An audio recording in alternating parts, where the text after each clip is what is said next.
শান্তি বাতাস বইছে শুধু এই তারাপীঠ ধামে, দুঃখ কষ্ট নিবারণ হবে শুধুই তারা নামে। জয় মা তারা। কেমন আছেন সবাই? আশা করি সকলে ভালো আছেন। ব্লগের শুরুটা হোক মায়ের দর্শন দিয়ে। এই হচ্ছে মা আনন্দময়ী উগ্রতারা।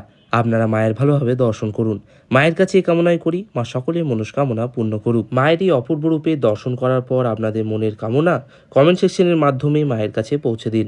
সুরয় দেবীব চক্ষুরাততম অপবিত্র পবিত্র বা সর্বাবস্থাং।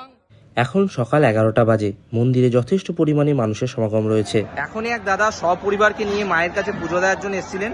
খুব সুন্দরভাবে তাদের দর্শন এবং পুজো সম্পন্ন হলো। তারা পুজো দিয়ে অত্যন্ত খুশি। এরপর দাদাদের পুজো সম্পন্ন করে মায়ের গর্ভগৃহের বাইরে বেরিয়ে এলাম। তাদের শান্তি জল আশীর্বাদ সমস্ত কিছু দিলাম। এই হচ্ছে দাদা ও তার পরিবারের সকল সদস্যরা, যারা আজকে এসছেন মায়ের কাছে পুজো দেওয়ার জন্য। কিছুদিন ধরে এতটাই গরম পড়েছে, বিভিন্ন জায়গায় মন্দিরে তিরপল টানানো হয়েছে যাতে ভক্তদের কোনো রকম সমস্যা না হয়। প্রতারণার চক্করে না পড়ে সঠিক যোগাযোগে তারাপীঠ আসুন, আপনাদের অনুভূতি অন্যরকম হবে। সকলে ভালো থাকবেন, সুস্থ থাকবেন। জয় মা তারা।